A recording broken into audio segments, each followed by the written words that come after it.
ভাবতে পারিনি আরমান ভাইয়ের সাথে আমার বিয়েটা এভাবে হয়ে যাবে। এটা যেন একটা স্বপ্নের মতো। হ্যাঁ, জেগে জেগে স্বপ্ন দেখা যাকে বলে। আমি কখনো ভাবতে পারিনি যে লোকটাকে আমি সবসময় এড়িয়ে চলতাম, যার সামনে কথা বলতে গেলে বুকের ভেতরটা ধরফরে উঠত, যার একটা ধমকে পুরো শরীর কাঁপতে লাগতো, সেই লোকটা এতদিন যাবৎ মনে মনে আমাকেই যে এসেছে। ভাবতেই অবাক লাগছে যে উনি নিজে আমায় বিয়ের প্রস্তাব দিয়েছেন। বাড়ির সবার সামনে উনি বিনা সংকোচে আমায় বলেছিলেন উনি আমায় বিয়ে করতে চান। কথাটা শোনার পর কিছু মুহূর্ত আমি ফ্রিজ হয়েছিলাম। বুকের হৃৎপিণ্ডটা কাজ করায় বন্ধ করে দিয়েছিল।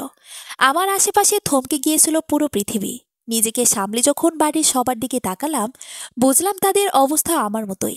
পুরো বাড়িটাতে কিছুক্ষণের জন্য নীরবতা ছেয়ে গিয়েছিল। যখন নীরবতা ভাঙল, তখন যেন বাড়িতে হৈহুল্লোড় পড়ে গেল। সকলের ভাব এমন ছিল যেন কোনো অকল্পনীয় কিছু তারা মুঠোয় পেয়ে গেছে। তাদের এই খুশির ফলাফল আজ আমি আরমান ভাইয়ের বউ। কেউ আমায় একবার জিজ্ঞাসা করার প্রয়োজন বোধ করেনি যে আমি এই বিয়েতে রাজি কিনা, যদিও আমারও তো তাদের বিরুদ্ধে হতো না। রাত 11টা বেজে 33 মিনিট। আমি আরমান ভাইয়ের ঘরে বসে আছি। মুখের উপর লম্বা ঘোমটা বিরাজমান। মনের ভিতর কত শত অজানা অনুভূতিরা ঢেউ খেলিয়ে যাচ্ছে। আমি কখনোই ভাবিনি আমি ওনার ঘরে কোনো একদিন বউ বেশে বসে থাকবো। উনি এসে আমার ঘোমটা তুলবেন। ইস কি লজ্জা! পরিচিত সেই মানুষটাকে একদম নতুন রূপে দেখার জন্য মন আকুলতায় ভরে উঠেছে। তবে এই আকুলতার মাঝেও গরমটা একটু বেশি লাগছে। মাথার উপর পুরোদমে ফ্যান চলছে, কিন্তু কোনো কাজ হচ্ছে না এতে। আমি মুখের উপর থেকে ঘোমটাটা সরিয়ে নিলাম। প্রচণ্ডভাবে ঘেমে গেছি আমি। নিশ্চয়ই আমার মেকআপটাও নষ্ট হয়ে গেছে। ধুর, এত সুন্দর করে সেজে যদি আরমান ভাই না দেখলো, তাহলে সেজে কি হলো? আমি তাড়াতাড়ি বেড থেকে নেমে গিয়ে দক্ষিণের জানালাটা খুলে দিতেই এক দমকা হাওয়া এসে আমার পুরো শরীর শিহরিত করে দিল। আর ঠিক তখনই দরজা খোলার শব্দে বুকের ভেতরটা ধক করে উঠল। তবে কি আরমান ভাই এসেছেন? বুকের ভেতর সেই অজানা অনুভূতিরা আবার গেঁথে বসল। এই মুহূর্তে ওনার দিকে তাকানোর সাহস আমার নেই, তাই মাথা নিচু করে ঘুরে দাঁড়ালাম। তারপর ধীরে ধীরে ওনার কাছে গিয়ে ওনাকে সালাম করতে যাব। তখনই উনি বলে উঠলেন, দাঁড়া, এসব আদিকেথার কোনো প্রয়োজন নেই, যা আগে গিয়ে ফ্রেশ হয়ে আয়।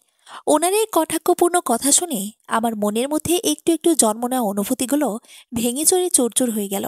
আর তার জায়গায় একরাশ অভিমান জমা হলো। আজ এরকম একটা রাতে উনি আমার সাথে এইভাবে কথা বলছেন কেন? একটু ভালো করে কথা বললে কি হয়? অভিমানী দৃষ্টিতে মাথা নিচু থাকা অবস্থাতেই ওনার দিকে আর চোখে এক পলক তাকিয়ে একটা ভেংচি কেটে আলমারির দিকে চলে গেলাম। বিয়ের আগেই আমি ওনার আলমারির অর্ধেক অংশ নিজের অধিকারই করে নিয়েছি। কিছুদিন আগেই বড়মা আমার জন্য এতগুলো শাড়ি কিনে এই আলমারিতে রেখে দিয়েছে। আমি এখান থেকে একটা লাল শাড়ি নিয়ে ওয়াশরুমে চলে গেলাম। ফ্রেশ হয়ে ওয়াশরুম থেকে বেরিয়ে দেখি আরমান ওনার পড়ার টেবিলের উপর বসে বই পড়ছেন। নীল পাঞ্জাবি আর সাদা কুর্তি পরে রয়েছেন। তার মানে উনিও ফ্রেশ হয়েছেন। নিশ্চয়ই আরিফ ভাইয়ের ঘর থেকে ফ্রেশ হয়ে এসেছেন। আমি আর অত শত না ভেবে ওনার সামনে গিয়ে দাঁড়ালাম। মাথা নিচু করে দুই হাতের শাড়ির আঁচল মোচড়াচ্ছি, কিন্তু ওই লোকটা একবারের জন্য আমার দিকে তাকাচ্ছে না। দুই হাত উঁচু করে বই মুখের সামনে ধরে আছেন। এই যে ওনার সামনে সদ্য বিয়ে করার বউ দাঁড়িয়ে আছে, তাতে কি কোনো ভ্রুক্ষেপ আছে ওনার? ধীরে ধীরে আমার রাগ বাড়তে লাগলো। রেগে মেগে কিছু বলবো, তখনই উনি বইয়ের দিক থেকে নজর সরিয়ে আমার দিকে তাকালেন। আমি রাগের দৃষ্টিতে ওনার দিকে তাকিয়ে রইলাম, কিন্তু উনি সেই দৃষ্টি উপেক্ষা করে ভ্রুকুসকে বলে উঠলেন, কি হলো? দাঁড়িয়ে আছিস কেন? বস। দুদিন যাবৎ তোর পড়ালেখার অনেক ঘাটতি হয়েছে, আজ সবগুলো ঘাটতি মিটিয়ে দেব, বলে আবার বই মুখ গুজল। আর আমি অবাক চোখে ওনার দিকে তাকালাম। এখন আমি পড়তে বসবো। বাসরাত নিয়ে দেখা কত কল্পনা জল্পনা এখন এই পড়ালেখার জন্য মাটি চাপা পড়বে। এই জন্য বলি এই পড়ালেখা আমার শত্রু, জাত শত্রু। হুম, কি হলো? দাঁড়িয়ে আছিস কেন? বস। আমি আরমান ভাইয়ের দিকে রাগের দৃষ্টিতে তাকিয়ে ধপাস করে পাশে থাকা চেয়ারটায় বসে পড়লাম। তারপর টেবিলের দিকে তাকাতে বুঝলাম বিয়ের আগেই আমি শুধু ওনার আলমারি নয়, ওনার টেবিলে অধিকাংশই দখল করে নিয়েছি, যেটা আমি নিজেও জানতাম। ওনার বইয়ের টেবিলের অর্ধেক অংশ জুড়ে শুধু আমার বই। এগুলো উনি কখন এনেছে আমি নিজেও জানি না। জানবই বা কি করে? বইয়ের খবর আমি থোড়ায় রাখি। আমি বইয়ের পাহাড় থেকে একটা ইংলিশ বই বের করে ঠিক ওনার মতোই মুখের ওপর তুলে ধরলাম। পড়বো না ছাই? আমার বাসর নষ্ট করা, তাই না? শয়তান, আমি তোকে অভিশাপ দিচ্ছি, তোর বাসর কখনো হবে না। আর হলেও তোর বউ তোকে ছেড়ে চলে যাবে। এই জন্যই মাস্টারদের কখনো বিয়ে করতে নেই। এরা সবসময়ই আনরোমান্টিক হয়ে থাকে। দেখো না, এখনো কেমন বইয়ের মধ্যে মুখ গুজে রয়েছে। গন্ডার কোথাকার। এই সকল ভাবনার মাঝে আমি অনুভব করলাম কেউ আমার বই টেনে ধরেছে। ভালোভাবে দেখতেই বুঝতাম আরমান ভাই আমার হাত থেকে বইটা টেনে নিয়ে সোজা সোজা করে আমার হাতে ধরিয়ে দিল। পড়ার সময় সব সময় বই সোজা করে ধরতে, উল্টা করে নয়। ওনার কথায় আমি আমার বইটা মুখের উপর নিয়ে বিড়বিড় করে পড়তে লাগলাম। হু, পড়া না ছাই। বাসরাতে বইয়ের উপর এত বড় নির্যাতন, এ তো ঘোর অন্যায়। কোথায় একটু বইয়ের সাথে রোমাঞ্চ করবে তা না, দিয়েছে হাতে বই ধরিয়ে যত সব। কথাটা বলেই নিজেই ভিমড়ি খেলাম। এ কি বললাম আমি? উনি শুনে ফেললেন না তো? আমি চোখ বড় বড় করে ধীরে ধীরে মুখের উপর থেকে বইটা সরিয়ে ওনার দিকে তাকালাম। উনি আমার দিকে চোখ ছোট ছোট করে তাকিয়ে আছেন। কিছু বললি তুই? আমি আবার কি বললাম? কিছু বলিনি তো। কিন্তু আমার কেন যেন মনে হলো কিছু একটা বললি তুই। বলেই উনি ওনার চেয়ার থেকে উঠে আমার দিকে এগোতে লাগলেন। আপনার ভুল মনে হচ্ছে, তাই নাকি? কথাটা বলেই উনি আমার চেয়ারের দুহ থেকে হাত রেখে আমার দিকে ঝুঁকে আসতে লাগলেন। ওনাকে এতটা কাছে আসতে দেখে বুকের ভেতর ঢিপঢিপানিটা হাজার গুণে বেড়ে গেল। একটা ভয়, একটা অস্বস্তি কাজ করতে লাগলো নিজের মাঝে, যার কারণে আমি একদম চেয়ারের সাথে মিশে যাওয়ার চেষ্টা চালালাম। কিন্তু উনি ক্রমাগত আমার দিকে এগিয়ে আসছেন। নিজেকে আর সামলাতে পারলাম না। দুই হাত উঁচু করে বই মুখের উপর ধরে চোখ বন্ধ করে তড়িঘড়ি করে বলে উঠলাম, আমার পড়া আছে অনেকগুলো, আমি পড়তে বসি। কথাটা শেষ হওয়ার কিছুক্ষণের মধ্যেই আমি অনুভব করলাম উনি দূরে সরে গেছেন। আমি হাঁপ ছেড়ে বাঁচলাম।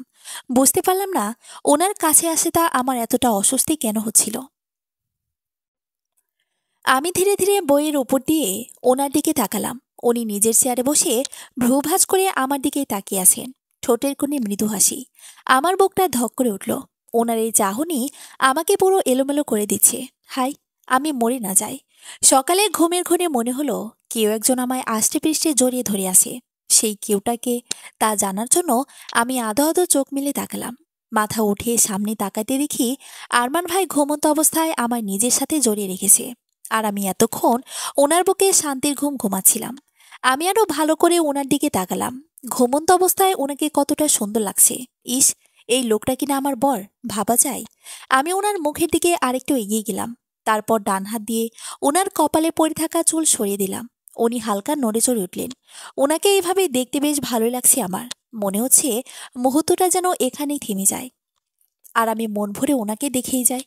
কিন্তু হঠাৎই আমার মনে হলো কাল রাতে তো আমি পড়তে পড়তে চেয়ারের উপরে যখন ঘুমিয়ে পড়েছিলাম, খেয়ালই নেই আমি বেডে এলাম কি করে। আরমান ভাই এনেছে কি? আমি আবার ওনার দিকে তাকালাম। লোকটা সত্যি অদ্ভুত, কতটা ভালোবাসে আমায়। কথাটা ভাবতেই নিজের অজান্তেই ঠোঁটের কোণে মৃদু হাসি ফুটে উঠল। আরমান ভাইয়ের দাড়ি নিয়ে অনেকক্ষণ খেলার পর আমি উঠে ফ্রেশ হয়ে নিচে চলে গেলাম। বাড়ি ভর্তি মেহমান, পুরো বাড়িতে শোরগোল লেগে আছে। আমি গিয়ে চুপচাপ ড্রয়িং রুমের সোফায় বসে পড়লাম। আমাকে বসতে দেখে আমার কাজিনের সব আমায় ঘিরে ধরলো আর নানান ধরনের হাসি তামাশা করতে লাগলো। এখন এদেরকে আমি কি করে বোঝাই যে কাল রাতে আমার কেমন কেটেছে? এদের এসব কথা শুনে এখন খুব কষ্ট হচ্ছে। কোথায় বাসরাতে বরের সাথে একটু রোমান্স করব, তা না, বাসরাতে কিনা বই হাতে নিয়ে ঘুমিয়ে পড়তে। এই হলো পোড়া কপাল আমার। হু। হঠাৎ বড়মার আগমনে আমার ভাবনার ব্যাঘাত ঘটল। মিতু, আরমান ঘুম থেকে উঠেছে? না বড়মা, যা তাড়াতাড়ি ডেকে নিয়ে ওকে। কত কাজ বাকি বলতো? আজ তো বউ ভাত নাকি? কথাটা বড়মা অন্যদের কাজের তাড়া দিতে দিতেই চলে গেলেন। আর আমি উঠে চলে এলাম নিজের ঘরে। আরমান এখনো ঘুমাচ্ছেন। এত ঘুম আসে কোথা থেকে? না জানি সারা রাত কি করেছিল। আমি ওনার কাছে ওনাকে ডাকতে লাগলাম। এই যে শুনছেন, উঠুন, অনেক বেলা হয়েছে তো, শুনছেন আপনি? মিতু, চেঁচাস না, ঘুমাতে দে। এত জোরে ডেকেও কোনো লাভ হলো না। উল্টো পাল্টে আবার শুয়ে পড়ল। এবার আমার রাগ হলো। এমন ভাব করছে যেন সারা রাত জেগে কাটিয়েছে। রাগে এপাশ ওপাশ তাকাতেই টেবিলের উপর পানির জগ চোখে পড়ল। আমি তাড়াতাড়ি জগ হাতে নিয়েই সব পানি আরমান ভাইয়ের মুখে ঢেলে দিলাম। পানির ছোঁয়া পেতে উনি ধরফরিয়ে উঠে বসলেন। What the! ওনাকে এইভাবে লাফিয়ে উঠতে দেখে আমার ভীষণ হাসি পেল। কোনোরকম নিজের হাসি আটকে ওনার দিকে তাকিয়ে রইলাম। উনি কটমট দৃষ্টিতে আমার দিকে তাকিয়ে বলে উঠলেন, এসবের মানে কি? আমি হাসি আটকানোর চেষ্টা করতে করতেই বলে উঠলাম, আমি আপনাকে অনেকবার ডেকেছি, আপনি ওঠেননি। তাই? তাই মানে? এভাবে কেউ কাউকে পানি সরে জাগায়? জাগায় না বুঝি? তাহলে কিভাবে জাগায়? আমার কথা শুনে উনি বাঁকা হেসে বললেন, দেখবি কি করে জাগায়। আমি কিছু না বুঝেই বলে দিলাম, হ্যাঁ অবশ্যই। আমার কথায় এবার উনি বেড থেকে নেমে আমার সামনে দাঁড়িয়ে হঠাৎ করে এক হাতে আমার কোমর জড়িয়ে হ্যাঁচকা টান দিলেন। আমি তাল সামলাতে না পেরে ওনার বুকে গিয়ে পড়লাম। উনি এক হাত আমার গাল বরাবর রেখে আমার মুখ হালকা উপরে তুলে আমার দিকে এগিয়ে আসতে লাগলেন। ওনার নেশা ভরা দুই চোখ আমার বুকের হার্টবিট বাড়িয়ে দিচ্ছে। উনি যতই কাছে আসছেন আমার শ্বাস ততই ঘন হয়ে আসে। উনি আমার খুব কাছে চলে আসায় আবেশে নিজের অজান্তেই আমার চোখ বন্ধ হয়ে এলো। এমন সময় হঠাৎ করে নিচ থেকে মা চেঁচিয়ে উঠল, মিতু, তাড়াতাড়ি নিচে আয়, তোর খালা তোকে ডাকছে। মায়ের এমন হঠাৎ ডাকে আমি চমকে ওনা থেকে দৌড়ে সরে এলাম। এতক্ষণ কি হতে যাচ্ছিল তা ভাবতে লজ্জায় মাটিতে মিশে যাওয়ার ইচ্ছে করছে। আর চোখে ওনার দিকে তাকিয়ে বুঝলাম এমন ঘটনায় উনি বেশ বিরক্তি বোধ করছেন। ওনার এমন চেহারা দেখে আমার ভীষণ হাসি পেল। কোনো রকম হাসি আটকে বলে উঠলাম, বড় মা আপনাকে নিচে ডাকছে। বলে ওখান থেকে পা চালিয়ে চলে এলাম। ওনার সামনে দাঁড়ানোর ক্ষমতা আমার নেই। বাড়ির সবার সময় আজ ব্যস্ততার মাঝেই কেটেছে।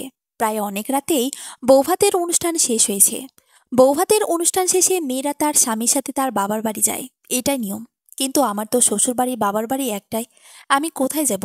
তাই আমি ঠিক করেছি আমরা আজ আমার ঘরে থাকবো। তাহলেই তো হলো। কিন্তু আমার এই প্রস্তাব আরমান ভাই সরাসরি না করে দিল। তার ভাষ্যমতে উনি আমার এই চিড়িয়াখানার মতো ঘরে এক মুহূর্ত থাকবেন না। আমার ঘরকে চিড়িয়াখানা বলায় আমার প্রচণ্ড রাগ হলো। তাই আমি ওনাকে জানিয়ে দিলাম যে আজ আমি আমার ঘরে থাকবো, ওনার যা ইচ্ছা তাই করুক। আমার কথা শুনে উনি রেগেমেগে নিজের ঘরের দিকে অগ্রসর হলেন। আমিও ওনার থেকে কিছু যাই না, তাই আমিও একটা ভেঙচি কেটে নিজের ঘরের দিকে চললাম। নিজের ঘরে ঢুকে নিজেই টাসকি খেলাম। এটা ঘর নাকি অন্য কিছু? আরমান ভাই ঠিকই বলেছিল, এটা কোনো ঘর নয়, চিড়িয়াখানা। আমি এতদিন যাবৎ এই ঘরে থাকতাম ভেবে অবাক লাগছে। কি অবস্থা ঘরের! বই খাতা, বিছানার চাদর, টেডি বিয়ার, কাপড় চোপড় সব এলোমেলো করা। ধুর, এখন এইসবের মধ্যে আমায় ঘুমাতে হবে ভাবতেই মনটা খারাপ হয়ে গেল। কি আর করার, লাইট নিভিয়ে ধপাস করে বিছানায় শুয়ে পড়লাম। না জানি কতদিন পর নিজের ঘরে ঘুমাচ্ছি। আহা, শুয়ে শুয়ে নানান চিন্তা করতে করতে একসময় ধীরে ধীরে চোখের পাতা বন্ধ হয়ে এলো। ঘুম গভীর হয়ে এলো। এমন সময় হঠাৎই মনে কেউ আমার উপর কেউ নিঃশ্বাস নিচ্ছে। তার উষ্ণ শ্বাস আমি অনুভব করতে পারছি। কিন্তু আমার ঘরে এখন কে এলো? চোর তো নয় তো? চোর হতে পারে ভেবে আমি চট করে চোখ খুলাম। অন্ধকারে আমার উপর কারো অস্তিত্ব বুঝতে পেরেই আমি ভয়ে চেঁচাতে যাব। এমন সময়ও লোকটা আমার মুখ চেপে ধরল। কি করছিস মিতু? চেঁচাচ্ছিস কেন? আরমান ভাইয়ের কণ্ঠস্বর শুনে অবাক হয়ে গেলাম। আরমান ভাই এই ঘরে কি করছেন? উনি তো বলেছিলেন উনি এই ঘরে থাকবেন না। তাহলে আমার ভাবনার মাঝেই হঠাৎ করে আরমান ভাই আমায় কোলে তুলে নিলেন। ঘটনার আকস্মিকতায় ভয়ে আমি ওনার গলা জড়িয়ে ধরলাম। উনি আমায় নিয়ে বেলকনির দিকে এগিয়ে যাচ্ছেন। উনি কি করছেন তার কিছুই বুঝতে পারছি না। তাই আমি বলে উঠলাম, কি করছেন? আমি কথাটা শেষ না করতেই আরমান ভাই বলে উঠলেন, চুপ থাক। আমি চুপ হয়ে গেলাম আর বোঝার চেষ্টা করলাম উনি কি করতে চাইছেন। আরমান আমায় বেলকনিতে এনে দাঁড় করিয়ে আমায় পেছন থেকে জড়িয়ে ধরে আকাশের দিকে তাকালেন। আমি ওনার দিকে তাকিয়ে রইলাম। কি হয়েছে ওনার? আজ তো অদ্ভুত বিহেভ কেন করছেন? মাথার মধ্যে হাজার প্রশ্ন নিয়ে আমিও আকাশের দিকে তাকালাম। কি সুন্দর জ্যোৎস্না রাত আজ, পূর্ণ চাঁদ উঠেছে। তবে আজ এই পূর্ণ চাঁদে থেকে তার পাশে থাকা মেঘ টুকরোর সৌন্দর্য হাজার গুণ বেশি মনে হচ্ছে, যা ধীরে ধীরে চাঁদের দিকে এগিয়ে যাচ্ছে। চাঁদের আলো তার উপর পড়ায় সৌন্দর্য আরো দ্বিগুণ বেড়ে গেছে।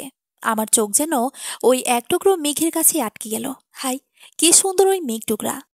আমি যখন পুরোপুরিভাবে ওই মেঘ টুকরো দেখতে মগ্ন, তখনই সামনে একটা হাত নজরে পড়ল, যা ধীরে ধীরে ওই মেঘ টুকরো নিজের হাতের মুঠোয় নিয়ে নিল। আমার বুক ধক করে উঠল। এ থেকে সুন্দর দৃশ্য বুঝি হতেই পারে না। হাত ধীরে ধীরে আমার কাছে আসতে লাগলো। আমার হৃস্পন্দন বাড়তে লাগলো। আমি মেঘটাকে ছুঁতে পারবো। চোখে মুখে কৌতূহল নিয়ে আমি আরমান ভাইয়ের দিকে তাকালাম। উনি আমার দিকে তাকিয়ে আছে নেশা ভরা দৃষ্টিতে। আমি তাড়াতাড়ি চোখ সরিয়ে নিলাম। এ কি হচ্ছে আমার? এমন কেন লাগছে? এক অদ্ভুত অনুভূতি যেন আমায় শেষ করে দিচ্ছে। আমি আবার সেই হাতের দিকে তাকালাম। আরমান ভাই তার হাত মুষ্টি খুলল। মুঠ খুলতেই আমি যা দেখলাম তাতে আমার মুখের কথা বন্ধ হয়ে গেল। Diamond ring! আমি চোখ বড় বড় করে আরমানের দিকে তাকালাম। আমি ওনার দিকে ঘুরে বলে উঠলাম, এ এটা তো অনেক দামি। আপনি এত টাকা কোথায় পেলেন? আমার কাছে তোর থেকে দামি আর কিছুই না। ওনার কথায় আমার চোখ ছলছল করে উঠল। আর তার থেকে এক মুঠো অভিমানও। আমি মুখ ফুলিয়ে অন্যদিকে তাকিয়ে বলে উঠলাম, তাহলে এটা কাল রাতে দেননি কেন? উনি এবার এক হাতে আমার কোমর জড়িয়ে নিজের সাথে মিশিয়ে নিয়ে বললেন, আমাদের বিয়েটা হঠাৎ করে হয়েছে। তুই এসবের জন্য মোটেও প্রস্তুত ছিলি না। আজ যতটা সহজ হতে পেরেছিস, কাল সেটা হতে পারিসনি। তাই আমি চোখ নামিয়ে নিলাম। উনি আমাকে কতটা বোঝেন। ওনার কাছে আসাতে কাল আমার মনে ভয়ের জন্ম হয়েছিল, সেই ভয়টা আজ আর নেই। উনি আমার এত কাছে আসাতে আজ শুধু ভালো লাগা অনুভব হচ্ছে, শুধুই ভালো লাগা। আমার ভাবনার মাঝে উনি আমার বাম হাত এক হাতে ধরে রিং ফিঙ্গারে ডায়মন্ড রিংটা পরিয়ে দিয়ে রিংয়ের পর আলতোভাবে ওনার ঠোঁট ছোঁয়ালেন। ওনার স্পর্শে আমি কেঁপে উঠলাম। আমি কখনো ভাবিনি আমি কোনোদিন ওনাকে এরূপেও দেখব। উনি ঘোর লাগানো চোখে আমার দিকে তাকিয়ে ওনার এক হাতে আমার কোমর জড়িয়ে অন্য হাতে আমার পেছনে চুল আঁকড়ে ধরে আমার দিকে এগিয়ে আসতে লাগলেন। ওনার স্পর্শে আবেশে আমার চোখ বন্ধ হয়ে এলো। বুকের ধুকপুকানি বাড়তে লাগলো, তার সাথে শ্বাসের ঘনত্ব। ওনাকে কাছে পাওয়ার খুশিতে চোখ থেকে এক ফোঁটা জল গড়িয়ে পড়ল। এ জল আনন্দের জল, আমাদের ভালোবাসার পূর্ণতার জল। পরের দিন আরমান ভাইয়ের ধমকে ভার্সিটি আসতে হলো। ইতিমধ্যে ভার্সিটির সকলে জেনে গেছে আরমান ভাইয়ের সাথে আমার বিয়ের ব্যাপারটা। উনি এই ভার্সিটির ইংলিশ প্রফেসর। অনেক মেয়েই ওনার উপর লাড্ডু। ওরা যেমন আমায় আর আরমান ভাইকে নিয়ে মজা করেছে, তেমনি মনে মনে জ্বলেছেও। তা বুঝতে আমার খুব বেশি বেগ পেতে হয়নি। কেন জানি না, আমার বেশ ভালোই লাগছে। আমি তাদের জেলাসিটা খুব ভালোভাবেই এনজয় করছি। ভার্সিটি আওয়ার শেষ হলে আমি ভার্সিটিকে বেরিয়ে আসি। আরমান ভাই গাড়ি নিয়ে দাঁড়িয়ে আছেন। আমি সামনে যেতেই উনি গাড়ির দরজা খুলে দিলেন। গাড়ি তার নিজ গতিতেই চলছে। আরমান ভাই এক হাতে গাড়ি চালাচ্ছেন, আর অন্য হাতে আমার এক হাত ধরে রয়েছে। আজ ছায়া সুস্থ বোধ করছিল, তাই অনেক আগেও বাড়ি চলে গেছে। এখন গাড়িতে আমি আর আরমান ভাই একা। আমি জানালা দিয়ে বাইরে তাকিয়ে রয়েছি। আজকের যাত্রাটা আমার জীবনের শ্রেষ্ঠ যাত্রা। আমার জীবনের শ্রেষ্ঠ মানুষটা যে আমার হাত ধরে আমার পাশে রয়েছে। আজ সবকিছু যেন অন্যরকম লাগছে। একটা ভালো লাগার শীতল হাওয়া পুরো শিহরিত করে দিচ্ছে। আর এসব অনুভূতি শুধুই আরমান ভাইয়ের জন্য। আমি হালকা এসে আরমান ভাইয়ের দিকে তাকালাম। উনি সামনের দিকে তাকিয়ে মনোযোগ সহকারে ড্রাইভ করছেন। রাতে নিজের ঘরে পড়তে বসেছি। আমি পড়ছি, এটা একটা শোভ ছাড়া আর কিছুই না। আমি তো শুধু বইয়ের পাতা উল্টাচ্ছি, আর যেখানে যেখানে উদ্দীপক দেখছি মূল পড়া বাদ দিয়ে সেটা পড়ে শেষ করছি। ইতিমধ্যে আমি পুরো বইয়ের উদ্দীপক পড়ে শেষ করেছি। এই উদ্দীপক পড়তে আমার বেশ ভালোই লাগে। আরমান ভাই এখন বাসায় নেই, বরাবর সাথে একটা কাজে বাইরে গেছে। বাড়িতে থাকলে এতক্ষণে না পড়ার জন্য ধমকে ধমকে শেষ করত। এ পর্যায়ে বেঁচে গেছি বাবা। একটা বড়সড় স্বস্তির নিঃশ্বাস ফেলে বইয়ের পাতা উল্টালাম। তখনই বইয়ের মধ্যে থাকা একটা ভাঁজ করা সাদা কাগজে আমার চোখ আটকে গেল। কাগজটা হাতে নিলাম। কিসের কাগজ এটা? আমি কখনো এরকম কাগজ বইয়ের মধ্যে রেখেছি তো বলে মনে হয় না। নিজের কৌতূহল মেটানোর জন্য কাগজের ভাঁজটা খুললাম। তারপর যা চোখে পড়ল তার জন্য আমি মোটেও প্রস্তুত ছিলাম না। পুরো কাগজ জুড়ে ভালোবাসি শব্দটার ভিড়। এছাড়া আর কিছুই লেখা নেই এই কাগজে। আমি উল্টে পাল্টে দেখেও আর পেলাম না। কে লিখেছে এটা? আরমান ভাই? না, ওনার লেখা আমি খুব ভালো করেই চিনি।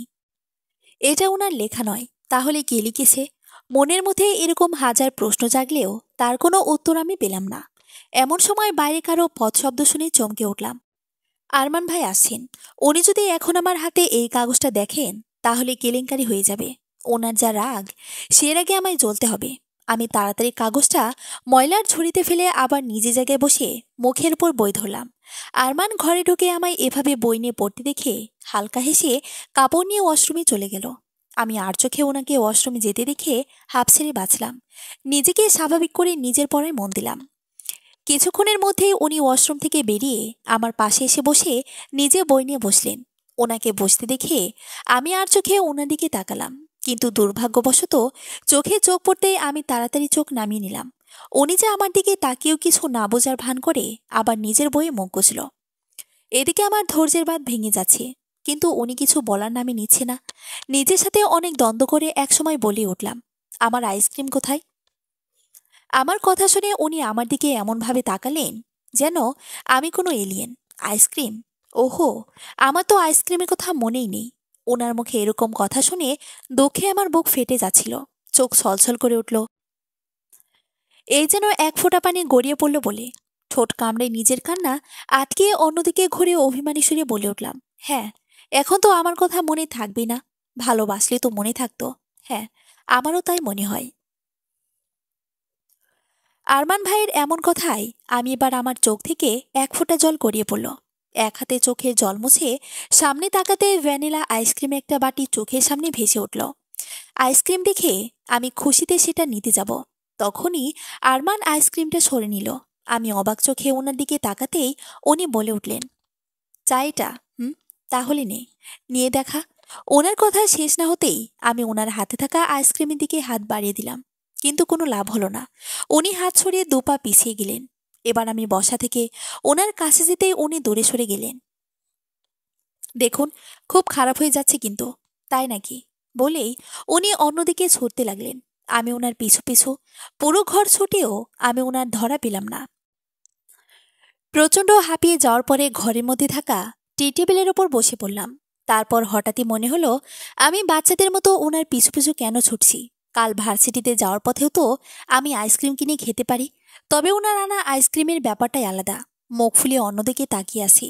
এমন সময় আমার সামনে এক চামচ আইসক্রিম দেখে অবাক চোখে আরমান ভাইয়ের দিকে তাকালাম। উনি আমার পাশে বসে ভ্রু ভাঁজ করে মৃদু হেসে আমার দিকে তাকিয়ে আছে। ওনার এই ভাঁজ করা চোখের চাহনি আমায় খুন করে। নিমিষে সমস্ত রাগ, সমস্ত অভিমান ধুয়ে ফেলে। কি হলো? এইভাবে কি দেখছিস? তাড়াতাড়ি খা, নয়তো আইসক্রিম গলে যাবে। পরে যেন আবার আমার দোষ দিস না। ওনার কথায় আমি হালকা এসে আইসক্রিম মুখে নিলাম। দিনগুলো এভাবেই কাটছিল। এই কয়েকদিনে আরমান ভাইয়ের ভালোবাসাটা আরো গভীরভাবে ধরা দিতে লাগলো আমার কাছে। কিন্তু আমার মন আছে অন্যদিকে। এই কয়েকদিন আমি প্রতিদিনই ভালোবাসি লেখায় ভরপুর একটা কাগজ পেয়েছি। কাগজে ভালোবাসি ছাড়া আর কিছুই লেখা থাকে না। প্রথমে ভেবেছিলাম কেউ আমার সাথে মজা করছে, কিন্তু না। আমার বন্ধু বান্ধব, আমার চেনা পরিচিত অনেকের হাতে লেখার সাথেই আমি এই কাগজের লেখার মিল খোঁজার চেষ্টা করেছি। কোনো লাভ হয়নি। কারোর হাতে লেখায় মিলছে না এই লেখার সাথে। প্রথমে অনেক বিরক্ত বোধ করলেও এখন ওই ব্যক্তির প্রতি আমার কৌতূহল বাড়তে লাগলো যে আমায় এই অদ্ভুত ধরনের চিঠি প্রতিদিন লিখছে। এখন যেন এই চিঠির অভ্যেস হয়ে গেছে আমার। কোনো একদিন যদি চিঠি না পাই তাহলে মন কেমন যেন অস্থির হয়ে ওঠে। অস্থিরতার সাথে প্রত্যেকটা বইয়ে চিঠি খোঁজা শুরু করি। আর যখন চিঠিটা পাই তখন যেন আমার দেহে প্রাণ ফিরে আসে। নিজের অজান্তেই এক অন্যরকম অনুভূতিতে ঘিরে ফেলেছে এই চিঠি আমায়। এই চিঠি সম্পর্কে এখন পর্যন্ত আরমান ভাইকে জানানোর সাহস হয়ে ওঠেনি। সবসময় বিষয়টাকে এড়িয়ে যেতে চাইলেও মনে মনে আমি সেই অচেনা লোকটাকে খুঁজতে লাগলাম। জানি না কোনোদিন সফল হব কিনা। আজ ভার্সিটিতে দ্বিতীয় পিরিয়ডের ক্লাস শেষ হতেই আমি আমার ব্যাগ একটা বেঞ্চের উপর রেখে ওয়াশরুমে গেলাম। চোখে মুখে হালকা পানির ঝাপটা দিতে বের হতে দেখি আমার সামনে সোহান ভাই দাঁড়িয়ে আছে। আমায় দেখেই সোহান ভাই থতমত খেলেন। সোহান ভাই এবার লাস্ট ইয়ারের স্টুডেন্ট, আমার সিনিয়র। শুনেছি উনি ছাত্রলীগের সদস্য। রাজনীতি আমার মোটেও পছন্দ নয়, যার কারণে ওনার সাথে আমার ততটা কথাবার্তা হতো না।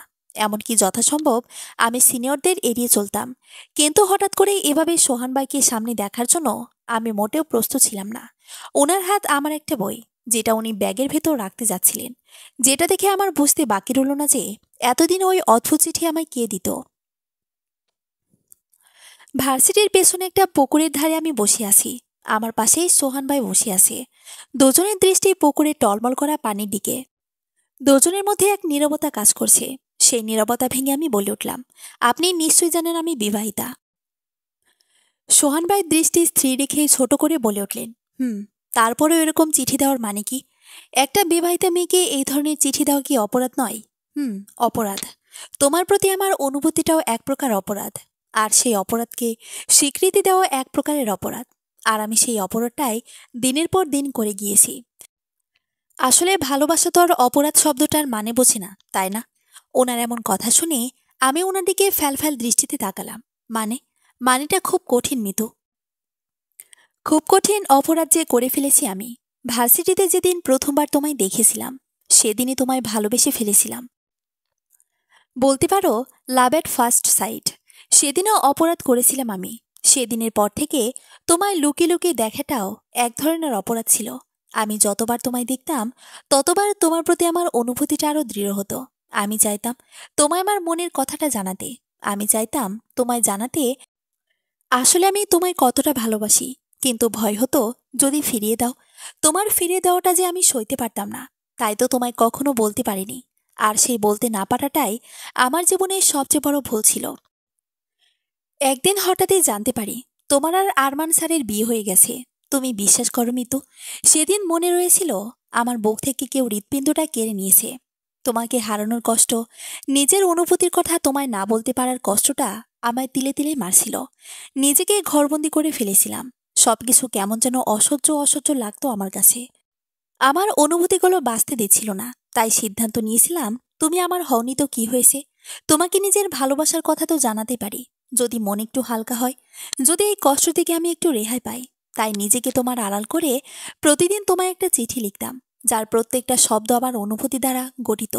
তবে এই শব্দগুলোর দাম হয়তো তোমার কাছে নেই, তাই না? তোমার কাছে তো এখন ভালোবাসার মানুষ রয়েছেই। ক্ষমা করবে আমায় এসব চিঠি লিখে তোমায় বিব্রত করার জন্য। ভালো থেকো। বলেই ওনার উঠে চলে গেলেন। একটা বারও আমার দিকে ফিরে তাকালেন না। আমি ওনার যাওয়ার দিকে ছলছল দৃষ্টিতে তাকিয়ে আছি। কাউকে বুঝি এতটা নিঃস্বার্থভাবেও ভালোবাসা যায়? ওনার বলা প্রত্যেকটা কথা যেন বুকে এসে বিঁধছে। কতটা ভালোবাসেন উনি আমায়। রাতে পড়তে বসে যখন বইয়ের ভেতর আজও সোহানি দেওয়া চিঠিটা পেলাম, তখন নিজের অজান্তেই ঠোঁটের কোণে হাসি ফুটে উঠল। চিঠিটা বুকে জড়িয়ে ধরতেই যেন এক শীতল হাওয়া আমার পুরো শরীর শিহরিত হলো। আমি সবসময় সোহানকে এড়িয়ে চলার চেষ্টা করতাম। বারবার নিজেকে বোঝানোর চেষ্টা করলাম আমি বিবাহিত, কিন্তু কোনো লাভ হলো না। যতবারই ভাবি তার দিকে আর তাকাবো না, ততবারই আমার দৃষ্টি তার দিকেই চলে যায়।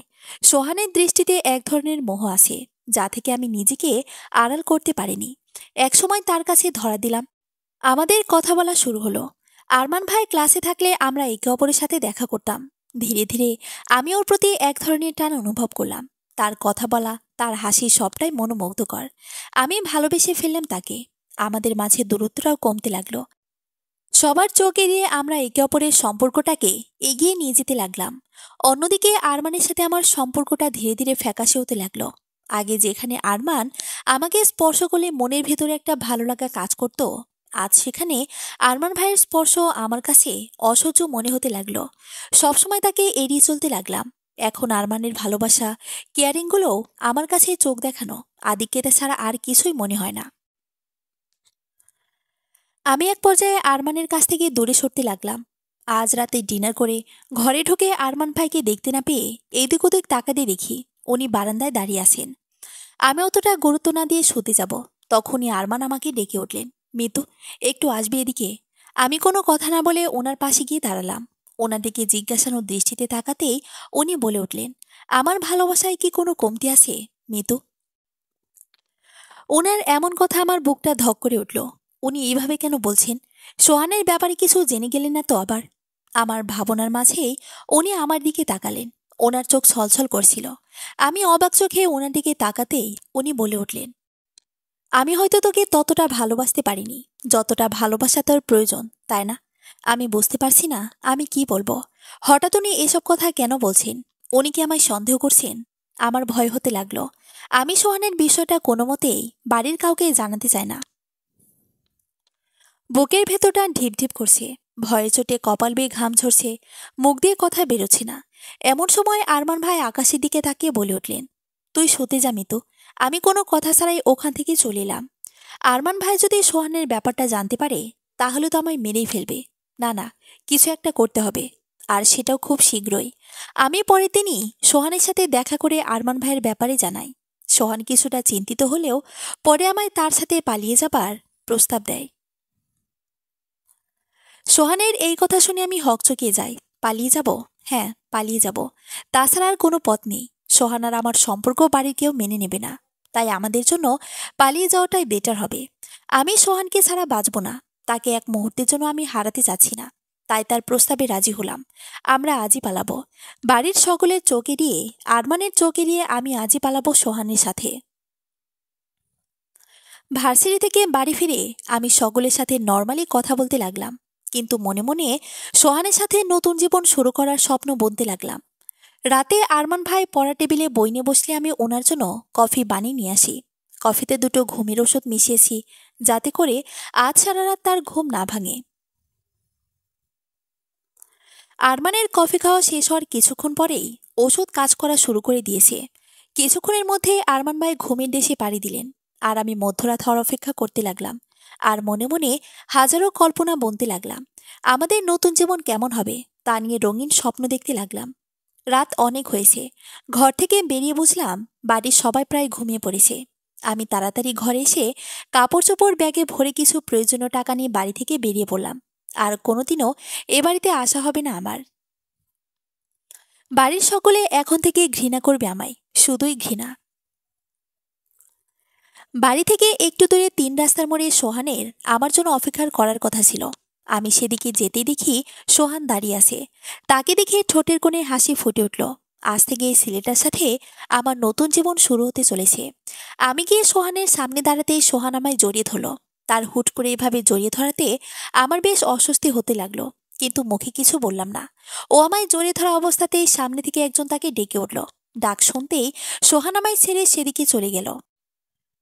ওই সময় আমি খেয়াল করলাম সোহান একা আসেনি, তার সাথে তার বন্ধুরা এসেছে। সাথে একটা গাড়িও আছে। গাড়ি কিছুটা দূরে দাঁড় করানো। তার সামনে দাঁড়িয়ে সোহান তার 2 বন্ধুর সাথে কথা বলছে। আর একজন ছেলে ড্রাইভিং সিটে বসে আছে। যারা সোহানের সাথে গল্প করছে তারা বারবার আমার দিকে আর চোখে তাকাচ্ছে। আমার বুকটা ধক করে উঠল। কথায় বলে মেয়েরা প্রায় তাদের সামনে থাকা বিপদের টের অনেক আগেই পেয়ে যায়। এই মুহূর্তে আমার মাঝে এরকম একটা অনুভূতি কাজ করছে। বারবার মনে হচ্ছে কিছু একটা খারাপ হতে চলেছে।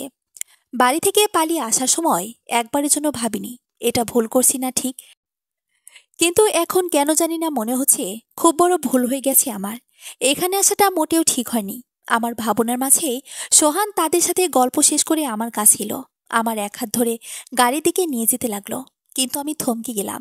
আমার এমন করায় সোহান অবাক চোখে আমার দিকে তাকাতেই আমি নিজের হাত ছাড়াতে ছাড়াতে বলে উঠলাম, না সোহান, আমি যেতে পারবো না। আমার ভালো লাগছে না, আমি বাড়ি যাব। আমার কথায় সোহান হতবাক হয়ে বলে উঠল, কি বলছো কি মিতু? এত দূর অব্দি এসেও আমরা পিছিয়ে যাব?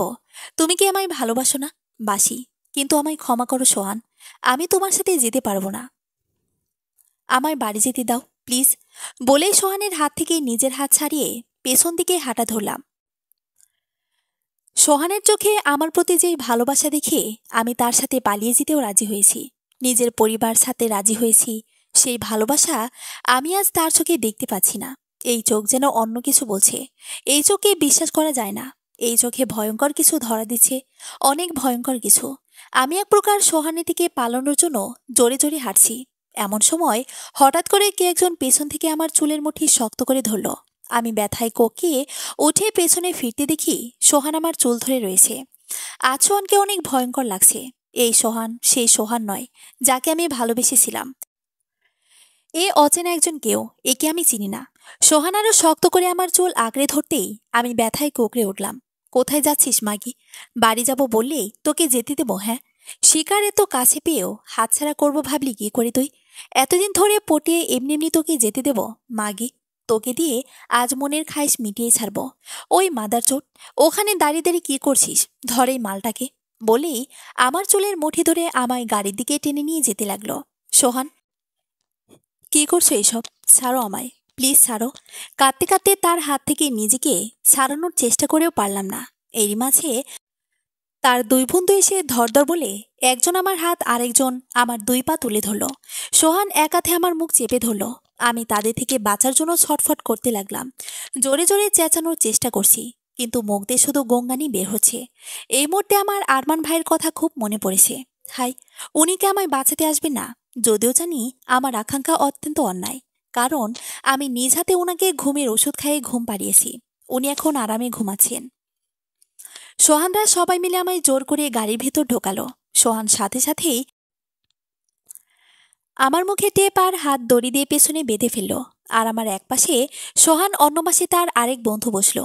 আর তার আরেক বন্ধু সামনে সিটে গিয়ে বসে পড়ল। তার বসতে গাড়ি চলতে লাগলো। আমি নিজেকে ছাড়ানোর চেষ্টা করেই চলেছি। জোরে জোরে চিৎকার করার চেষ্টা করলেও শুধু গঙ্গানি বেরোচ্ছে। ভাই, মালটা কিন্তু দারুণ হাতে পেয়েছি। নইলে এমনি এমনি কি আমি এতদিন ওর পেছনে হোগা মারাইছি? ভাই ভাই, আমি কিন্তু এইবার প্রথমে। এমনি এই মাল সেকেন্ড হ্যান্ড। প্লিজ ভাই, প্লিজ। আচ্ছা যা, এইবার তোর পালা। কথাটা শুনে আমার পাশে থাকা সেইটা একটা বিশ্রী হাসি দিয়ে আমার আপত্তিকর জায়গায় বিভিন্নভাবে হাত দিতে লাগলো। পুরো শরীর ঘেন্নায় রিরি করে উঠল। চোখ দিয়ে অঝরে জল গড়াচ্ছে। পানি, পানি। ফ্লোরের পর এলোমেলো পড়ে রয়েছি আমি। আজ 3 দিন হলো সোহান আমায় তার ফার্ম হাউসে নিয়ে এসেছে, অমানসিক নির্যাতন করছে। এই 3 দিনে ওরা আমায় এক ফোঁটা জল পর্যন্ত খেতে দেয়নি। ক্ষুধা, তৃষ্ণা, যন্ত্রণায় আমার শরীর নিস্তেজ হয়ে পড়েছে। চোখের সামনে যেন আমি নিজের মৃত্যু দেখতে পাচ্ছি। অনেক কষ্টে অঠোর স্বরে আমি তাদের কাছে পানি চাইলাম। আমার মুখে পানি শব্দটা শুনে সোহান ওপরে উঠে বসে আমার 2 গালে একাধারে চড় মারতে লাগলো। পানি চাই তোর? হা, পানি? এই নে। পানি খাওয়ার খুব শখ তাই না? মাগি, এতদিন ধরে তো পানি খাইস নাই, তোর মরছিস কই মাগি? সোহানের কথার মাঝে আরেকজন এসে ফ্লোরে পড়ে থাকা আমার হাত পা দিয়ে চেপে ধরল। আমি যন্ত্রণায় চিৎকার করে উঠলাম। 3 দিন যাবৎ ক্ষুধার্ত তৃষ্ণার্ত থাকার কারণে সোহান একাধারে মারে থাপ্পড়গুলো সহ্য করতে পারলাম না। চারিদিকে ঝাপসা হয়ে এলো। শরীরের সকল অঙ্গ প্রত্যঙ্গ কাজ করা বন্ধ করে দিয়েছে। শুধু আমার ব্রেন আমার জানান দিচ্ছে আজই আমার শেষ দিন। ধীরে ধীরে সোহানের মারের আঘাতগুলো কেমন মিয়ে এলো। তারপর সবকিছু চুপ, সবকিছু অন্ধকার। হাই, এই নীরবতাটাও কতটা যন্ত্রণাদায়ক। তারপর হঠাৎই মাথায় খুব জোরে একটা কিছুর আঘাত অনুভব করলাম। কিন্তু নাই, আমার চিৎকার করার শক্তি ছিল নাই ছটফট করার। নিস্তেজ হয়ে পড়ে রইলাম ওখানে। আর কিছু মনে নেই। কিন্তু হঠাৎই আবার মনে পড়ল আমি ওপর থেকে পড়ে কোথাও একটা আছাড় খেলাম। মাথার মধ্যে অসহ্য যন্ত্রণা হচ্ছে। মৃদু মৃদু চোখ খুলে চারিদিকে তাকাতেই ঝাপসাভাবে সবকিছু আমার সামনে উপস্থিত হলো। ইতিমধ্যে আমার চারিপাশে প্রচুর লোক জড়ো হয়েছে। তাদের স্পষ্টভাবে দেখার ক্ষমতা আমার নেই। এরই মাঝে আমার নজর গেল একটা মহিলার ওপর, যে দৌড়ে এসে নিজের গায়ের ওড়না খুলে আমার গায়ে জড়িয়ে ধরল। বুঝলাম আমি পুরোই উলঙ্গ, কিন্তু নিজের লজ্জাস্থান ঢাকার মতো ক্ষমতাও আমার নেই। জ্ঞানহীন উলঙ্গ আমি পড়ে রইলাম মাঝ রাস্তায়। তারপর আর কিছুই মনে নেই। যখন জ্ঞান ফিরল তখন চারিদিকের সবকিছু কেমন যেন অপরিচিত মনে হতে লাগলো। এক মুহূর্তের জন্য যেন আমার স্মৃতি লোপ পেয়েছে। ভালোভাবে চারিদিকে বেশ কিছুক্ষণ পর্যবেক্ষণ করার পর আমি বুঝলাম আমি হাসপাতালের বেডে শুয়ে আছি। আমার হাতে স্যালাইন আর অক্সিজেন লাগানো। কিন্তু আমি হাসপাতালে কেন? এটার উত্তর খুঁজতে গিয়ে ধীরে ধীরে আমার ওই নরকীয় দিনের গুলোর কথা মনে পড়ল। মনে পড়ল সোহানের ঘৃণ্য রূপের কথা। আমার ভয় বাড়তে লাগলো। ওই দিনগুলোতে সহ্য করা ওই অসহ্য মুহূর্তগুলো চোখের সামনে ভাসতে লাগলো। যাকে ভালোবেসেছিলাম তার দেওয়া ধোকার কথা মনে পড়ল। বুকের ভেতর চিনচিন ব্যথা অনুভব করলাম। দম বন্ধ হয়ে আসে। ধীরে ধীরে শ্বাস নেওয়াটাও কঠিন হয়ে দাঁড়ালো। যত জোরে সম্ভব শ্বাস নেওয়ার চেষ্টা করছি, কিন্তু শ্বাস যেন আমার আটকে গেছে। এক চিলতে অক্সিজেনের জন্য আমি পাগল হয়ে গেলাম। কেউ কেউ তো আমায় একটা শ্বাস দাও, আমি মরে যাচ্ছি। এই মৃত্যু যন্ত্রণা যে অনেক কঠিন। আমার যে এই যন্ত্রণা সহ্য হচ্ছে না। কেউ তো এই যন্ত্রণা থেকে আমায় মুক্ত করো, কেউ তো মুক্ত করো আমায়। এরই মাঝে একটা মেয়েলি কণ্ঠ শুনতে পেলাম। মেয়েটা ডক্টর ডক্টর বলে চেঁচাচ্ছে। তার ডাকে সাদা পোশাকধারী লোক দৌড়ে এলো। কিন্তু তাকে দেখার আগে আমি সবকিছু অন্ধকার দেখতে লাগলাম। আর আমি ধীরে ধীরে আমার অনুভব শক্তিও হারালাম।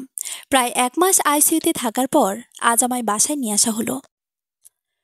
3 দিন অমানবিক নির্যাতন, ক্ষুধা, তৃষ্ণার ফলে আমার নার্ভ কাজ করা বন্ধ করে দিয়েছিল, যার ফলে তারা ভেবেছিল আমি মরে গিয়েছি।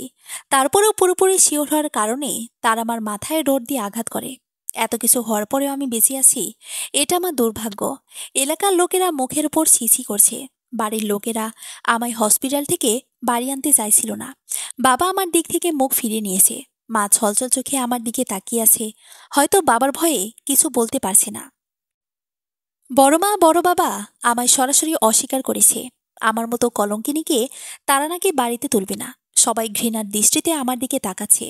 তাকানোর কথা, দোষটা তো আমারই ছিল। আমি যদি সবাইকে এভাবে ঠকিয়ে না পালিয়ে যেতাম, তাহলে এসব কিছুই হতো না। এখন নিজের ওপরই আমার ঘৃণা হচ্ছে। বারবার মনে হচ্ছে কেন বাঁচলাম আমি। আপনজনদের চোখে এত ঘৃণা যে সহ্য হচ্ছে না আমার। সবাই যখন আমার দিক থেকে মুখ ফিরে নিয়েছে, ঠিক সেই সময় আরমান ভাই আমার পাশে এসে আমার হাত ধরেছে। আমি ভাবতে পারিনি উনি এমন কিছু করবেন। সবার বিরুদ্ধে গিয়ে আমার বাড়ি নিয়ে এসেছে। তার ভাষ্যমতে ভুল মানুষেরই হয়। আমি একটা ভুল করে ফেলেছি, তার জন্য আমার এত বড় শাস্তি কখনোই দেবেন না। অসময়ে নিজের স্ত্রীর হাত উনি কখনোই ছাড়বেন না। ওনাকে আমার পক্ষে লড়তে দেখে নিজের জন্য ঘেন্নাটা আরো বেশি বেড়ে গেল। এ আমি কাকে ঠকালাম? মানুষ কি করে কাউকে এতটা ভালোবাসতে পারে? যে ভালোবাসার মানুষটার এত বড় ভুল সে তো এত সহজেই ক্ষমা করে দিল। যেখানে বাড়িতে আসা অবধি এখন পর্যন্ত বাড়ির লোকেরা আমায় এক নজর দেখতে পর্যন্ত এলো না, সেখানে আরমান ভাই সেই তখন থেকে আমার যত্ন করেই চলেছে। আমায় সময় মতো খাবার খাওয়ানো, ওষুধ খাওয়ানো, ক্ষতস্থান পরিষ্কার করে মলম লাগিয়ে থেকে শুরু করে সবকিছু। আমি মানুষটাকে ঠকিয়েছি। আমার কি সত্যি বাঁচার কোনো অধিকার আছে? না, নেই। এমন একটা মানুষের ভালোবাসায় আঘাত করেছি আমি। আমার বেঁচে থাকার কোনো অধিকার নেই, কোনো অধিকারই নেই। রাতে আরমান আমার পাশেই ঘুমিয়ে পড়ল, কিন্তু একটু পর পর উঠে দেখতে লাগলো আমি কিছু চাইছি কিনা। আমি ঘুমের ভান করে পড়ে রইলাম। আরমান যখন গভীর ঘুমে ডুবে গেল, তখনই আমি শোয়া থেকে উঠে বসলাম। আমি যা করেছি তার কোনো ক্ষমা হয় না। আরমান খুব সহজেই আমার ক্ষমা করে দিলেও আমি নিজে কখনো নিজেকে ক্ষমা করতে পারবো না এমন একটা লোককে ঠকানোর জন্য। আমি তাড়াতাড়ি ড্রয়ারের দিকে এগিয়ে গেলাম। ড্রয়ার খুলে একটা ওষুধের কৌটো বের করলাম। এটাই সেই ঘুমের ওষুধ যেটা আমি আরমানকে দিয়েছিলাম। আর আজ এটাই হবে আমার জীবনের সুতোকাটার অস্ত্র। কৌটো খুলে সবগুলো ওষুধ বের করে মুখে পড়তে যাব, এমন সময় কেউ একজন আমার হাত চেপে ধরে। আরমান ভাইয়ের দিকে তাকানোর আগেই উনি সজোরে আমার গালে একটা চড় বসালেন। আমি গালে হাত দিয়ে চুপচাপ চোখের পানি ঝরাতে লাগলাম। আরমান আমার হাত থেকে ঘুমের ওষুধগুলো ফেলে দিয়ে আমার দুই বাহু শক্ত করে ধরে বলে উঠলেন, কি করতে যাচ্ছিলি এটা? পাগল হয়ে গেছিস তুই? আমার কাছে আর কোনো রাস্তা নেই আরমান ভাই। আমি যে খুব বড় ভুল করে ফেলেছি, সেটার মাসুল তো আমায় দিতেই হবে। হ্যাঁ, ভুল করেছিস তুই, অনেক বড় ভুল করেছিস। বাড়ির প্রত্যেকটা মানুষকে ঠকিয়েছিস তুই। যারা তোকে ভালোবাসতো, বিশ্বাস করত, তাদের বিশ্বাস নিয়ে খেলেছিস তুই। কিন্তু এখন যেটা তুই করতে যাচ্ছিলি, সেটা আরো বড় ভুল হয়ে যেত মিতু। তোর একটা ভুল তোর মা বাবাকে ভেঙে দিয়েছে। আরও একটা ভুল করে তুই তাদের প্রতি এত অন্যায়টা করিস না। ওরা বাঁচতে পারবে। আজ ওরা তোর দিক থেকে মুখ ফিরে নিয়েছে ঠিকই, কিন্তু একদিন না একদিন ঠিক তোকে ক্ষমা করে দেবে ওরা। আর আপনি, আমি যে আপনার সাথে এত বড় অন্যায় করেছি, সেটা যে ক্ষমার অযোগ্য। আমার কথায় আরমান আমার বাহু থেকে হাত সরিয়ে নিল। এক অনুভূতিশূন্য দৃষ্টিতে আমার চোখের দিকে তাকিয়ে বললেন, তুই আমার ভালোবাসাকে অপমান করেছিস মিতু। আমি জানি না আমি কখনো তোকে ক্ষমা করতে পারবো কিনা, তবে তোর বিপদে সবসময় তোর পাশে থাকবো। কখনো তোর হাত ছাড়বো না আমি। সেই ক্ষমতা আমার নেই বলে একটা তাচ্ছিলের হাসি এসে উনি বেলকনিতে চলে গেলেন। আর আমি ওখানেই হাঁটু গেড়ে বসে হাউমাউ করে কাঁদতে লাগলাম। নিজের করা ভুলের জন্য পস্তাতে লাগলাম। আজ একটা পুরো রাত আমাদের নির্ঘুম কেটে গেল। হয়তো এরকম আরো অনেক রাত আমাদের জন্য অপেক্ষা করে রয়েছে। সোহানা তার বন্ধুদের নামে ধর্ষণের কেস করা হয়েছে। আরমান ভাই এই কাজটা করেছে। উনি চেয়েছিলেন সোহানরা শাস্তি পাক, কিন্তু কেস কোর্টে ওঠার আগেই ক্লোজ হয়ে গেছে। আমার চরিত্র খারাপ। আমি নিজে সোহানের পেছনে পড়ে থাকতাম। আর আরমানের সাথে বিয়ের পর আমি সোহানের সাথে পালিয়ে যাওয়ার জন্য সোহানকে ফোর্স করি। এতে সোহান রাজি না হলে আমি ধর্ষণের নাটক করি। এরকমই ফাইল করে কেস ক্লোজ করে দেওয়া হয়েছে। কিন্তু আরমান ভাই থেমে নেই। সোহানের শাস্তির জন্য আরও অন্যান্য উপায় প্রয়োগ করছেন তিনি। দিন শেষে যখন উনি ক্লান্ত হয়ে বাড়ি ফেরেন, তখন আমার সেবা করতেই ওনার সব সময় শেষ হয়। উনি এই কয়েকদিনে আমার একটু বেশিই কেয়ার করছেন। আমি পুরোপুরি সুস্থ হওয়ার পরেও আমার খাওয়া দাওয়া, ওষুধ, ঘুমানো সব কিছুর দিকে ওনার কড়া নজর। আমি তার কারণ কিছুতেই খুঁজে পাচ্ছি না। সারাদিন ঘর থেকে বেরোই না। আমার ঘরে আরমান ছাড়া কেউ খাবারও নিয়ে আসে না। সারাদিন না খেয়ে থাকলেও কেউ কোনো খোঁজও নেয় না, যেটা আমাকে ভেতর থেকে আরো বেশি খুবলে খুবলে খায়। কিন্তু এটা তো আমি ডিজার্ভ করি। আমি কি করে এদের কাছে অন্য কিছু অ্যাকসেপ্ট করতে পারি? এটা যে আমারই কর্মফল। প্রায় 1 মাস ধরে আমি ঘর থেকে বের হইনি। আজ প্রথমবার বের হচ্ছি। তাও শুধু ঘর থেকে নয়, বাড়ি থেকে। হাসপাতালে যাচ্ছি আমার কিছু সন্দেহ দূর করার জন্য। হাসপাতাল থেকে ফেরার কিছুদিন পর থেকে আমার বমি হতো, মাথা ঘুরতো, যেটাকে আমি আমার অসুস্থতা বলে মেনে নিয়েছিলাম। ফার্স্ট টাইম পিরিয়ড মিস হওয়াটাও আমি আমার অসুস্থতার কারণ ভেবেছিলাম। কিন্তু দ্বিতীয়বার যখন পিরিয়ড মিস করলাম, তখন আমার সন্দেহ হলো। নিজের সন্দেহ দূর করার জন্য আজ বাড়ির বাইরে এলাম। রাস্তায় অনেকেই আমার দিকে মুখ বিকৃতি করছে। আমি সেগুলো যথাসাধ্য এড়িয়ে হাসপাতালে এলাম। ডাক্তার কিছু টেস্ট করতে দিলেন। আমি টেস্টগুলো করে রিপোর্ট নিয়ে ডাক্তারের কাছে যাই। কিন্তু সেখানে ডাক্তারের কাছে যেটা জানতে পারলাম, তার জন্য আমি মোটেও প্রস্তুত ছিলাম না। আমি মা হতে চলেছি। আমার সন্তানের বয়স 9 সপ্তাহ। আমার মাথায় আকাশ ভেঙে পড়ল। কি করব না করব মাথায় কিছুই ধরছে না। আমার প্রেগনেন্সির বয়স 2 মাস। তাহলে আমি যখন আইসিইউতে ছিলাম, তখন কেন ডাক্তাররা সেটা ধরতে পারেনি? নাকি আমার আরমান ভাইয়ের কথা মনে পড়ল? তার মানে উনি সব জানতেন। আমি নিশ্চিত উনি এই ব্যাপারে জানেন। আর এই জন্য উনি আমার প্রতি আরো এক্সট্রা কেয়ারফুলি ছিলেন। আমি হাসপাতালের একটা ব্রেঞ্চে বসে পড়লাম। আমি এমন একটা হতবাগী যে কিনা তার সন্তানের পিতাকে সেটাও জানে না। আমার চিৎকার করে কাঁদার ইচ্ছে হচ্ছে। চিৎকার করে পুরো পৃথিবীর মানুষকে বলতে ইচ্ছে করছে, দেখো দেখো, আমি সে হতভাগী যে তার সন্তানের পিতাকে তাও জানে না। আমি সে হতভাগী। পুরো ঘর আবছা অন্ধকার। জানালার পাশে দাঁড়িয়ে আনমনে আকাশ দেখছি। আকাশে ছোট্ট চাঁদ দৃশ্যমান, আর তার আশেপাশে ঘুরে বেড়ানো ছোট ছোট মেঘ টুকরো। আমি আমার হাতের আঙ্গুলে থাকা আরমানের দেওয়া সেই রিংটার দিকে তাকালাম। আরমান কেন মেনে নিলে আমায়? আমার পরিবারের সবার মতো যদি উনিও আমায় তার জীবন থেকে দূরে সরিয়ে দিতেন, তাহলে হয়তো আমার করা ভুলের জন্য কোনো আফসোস আমার হতো না। কিন্তু উনি মেনে নেওয়ার পর বারবার মনে হচ্ছে আমি মরে কেন গেলাম না। আমার করা যেন এর থেকে বড় শাস্তি আর কিছুই হয় না। আমি আমার জীবন নিজ হাতে নষ্ট করেছি। জীবন কোথা থেকে কোথায় চলে এলো। একটা ভুল জীবনের সব পাতা এলোমেলো করে দিল। এখন শুধু বুক ফেটে হাহাকার বেরোচ্ছে। আমি আশেপাশের সবকিছু ভুলে গেলাম। ভেতর থেকে বের হওয়া হাহাকারটাকে প্রশ্রয় দিলাম। জানালার পাশে দাঁড়িয়ে কাঁদতে লাগলাম। জোরে জোরে কাঁদতে লাগলাম। ভেতরের ক্ষোভগুলো চোখের জল দ্বারা ভাসিয়ে দিতে লাগলাম। এমন সময় ঘরের দরজা খোলার শব্দ পেলাম। আরমান আসছে। আমি তাড়াতাড়ি চোখের জল মুছে ওখানে দাঁড়িয়ে রইলাম। ওনার ঘরে ঢোকার পদ শব্দ পেলাম, কিন্তু কিছুক্ষণের মধ্যে উনি থমকে গেলেন। ওনার থমকে যাওয়ার কারণ আমি খুব ভালো করেই জানি। নিজের কান্না কোনোরকম দমিয়ে গম্ভীর কণ্ঠে বলে উঠলাম, আপনি এই বিষয়ে জানতেন, তাই না? প্রশ্নটা করে কিছুক্ষণ চুপ থাকার পরেও যখন ওনার কাছ থেকে কোনো উত্তর পেলাম না, তখন আমি ওনার দিকে ঘুরে দাঁড়ালাম। উনি বিছানার পাশে রিপোর্ট হাতে দাঁড়িয়ে আছে। আমি ওনার কাছে গেলাম। কি হলো? কিছু বলছে না যে? উনি আমার দিকে তাকিয়ে কাঁপা কাঁপা কণ্ঠে বলে উঠলেন, জানি। তাহলে এতদিন কাউকে জানাননি কেন? আমি জানাতে চাইনি। কিছুদিন পর তো সবাই এমনিই জেনে যাবে। তখন না হয় আমার সন্তান বলে। ওনার কথা শেষ হওয়ার আগেই আমি দুই হাতে ওনাকে খুব জোরে ধাক্কা দিয়ে একটু দূরে সরিয়ে দিলাম।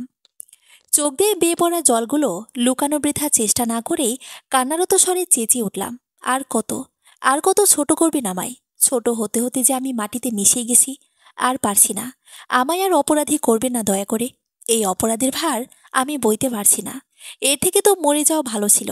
কাঁদতে কাঁদতে ওখানেই বসে পড়লাম। আমার জীবনে এরকম একটা রাতও আসতে পারে তা আমি কখনোই ভাবিনি। যেন কোনো অভিশপ্ত জীবনে বাস করছি আমি। এই জীবন থেকে রেহাই পাওয়ার একটাই উপায়, মৃত্যু। আরমানের হাজার বারণ করা সত্ত্বেও আমি বাড়ির সকলকে আমার প্রেগনেন্সির ব্যাপারটা জানালাম। আমার কথা শুনে বাড়ির সকলে স্তব্ধ হয়ে রইল কিছুক্ষণ। তারপর সেই নীরবতা ভেঙে বাবা বলে উঠল, অ্যাবর্শন করিয়ে ফেলতে। বাবার কথায় আমি চমকে উঠে আমার পেটে হাত রাখলাম। একটা নিষ্পাপ প্রাণ, যে কিনা এখনো পৃথিবীর আলো পর্যন্ত দেখেনি, আমি তাকে আমার করা ভুলের শাস্তি কি করে দিতে পারি? একটা নিষ্পাপ প্রাণকে আমি কি করে খুন করতে পারি? না, এ হয় না। দরকার পড়লে আমি সবকিছু ছেড়ে অনেক দূরে চলে যাব, কিন্তু একটা প্রাণকে আমি কিছুতেই মারতে পারবো না। কিছুতেই না। এমন সময় হঠাৎ করে আরমান আমার সামনে এসে দাঁড়ালো। সবার বিরুদ্ধে গিয়ে একটা নিষ্পাপ প্রাণের দায়িত্ব নিজের ঘাড়ে নিল। উনি আবার সবার বিপক্ষে গিয়ে আমার হাত ধরলেন, যার কারণে বাড়ির সকলে ওনার উপর এক প্রকার ক্ষিপ্ত হলেন। কিন্তু উনি এসব কিছু এড়িয়ে আমার আর আমার সন্তানের পাশে দাঁড়ালেন। দিন এভাবেই কাটতে লাগলো। সোহানের উপর করা মামলা প্রমাণ অভাবে বন্ধ হয়ে গেল। দিন সপ্তাহ, আর সপ্তাহ মাসে পরিণত হলো। আমার প্রতি আরমানের যত্নের কোনো ত্রুটি নেই। কিন্তু দিন যতই গড়াতে লাগলো, আমার প্রেগনেন্সি সিচুয়েশন ততই ক্রিটিক্যাল হতে লাগলো। কোনো ডাক্তার, কোনো ওষুধ কোনো কাজে লাগলো না। হৃদয়ের দহনই অনেক বড় দহন। ঠিক তেমনি আমি তো মনে মনে নিজেকে পড়ছিলাম, বাইরে থেকে সুস্থই বা কী করে থাকবো। তবুও সন্তানের কথা ভেবে নিজেকে ঠিক রাখার চেষ্টা করতাম, কিন্তু পারতাম না। আমার খারাপ অবস্থায় যে আরমান অস্থির হয়ে উঠেছিল। দিনরাত শুধু ছটফট করত। আমার জন্য ওনার ঘুমও যেন হারাম হয়ে গিয়েছিল। এমনকি এক রাত হঠাৎ করেই আমার লিভার পেন শুরু হলো। ডাক্তারি দেওয়া সময় অনুযায়ী বাচ্চা প্রসবের আরও 1 মাস বাকি ছিল। সময়ের আগে আমার ব্যথা শুরু হলো। ব্যথা সহ্য করতে না পেরে আরমানকে ডাকলাম। উনি আমার এই অবস্থা দেখে এক প্রকার পাগলপাই হয়ে উঠলেন।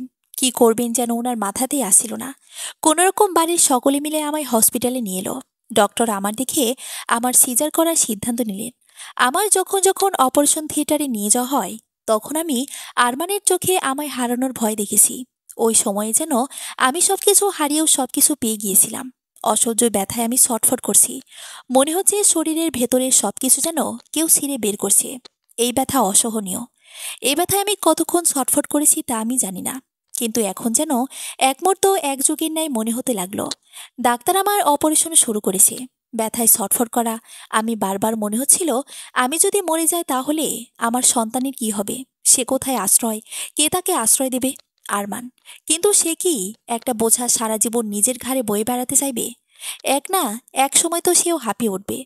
তখন আমার সন্তানের কি হবে? কি করবে সে? প্রায় বেশ কিছুক্ষণ পর আমার ব্যথা ধীরে ধীরে কমতে লাগলো। চারদিকে ঝাপসা দেখা শুরু করলাম।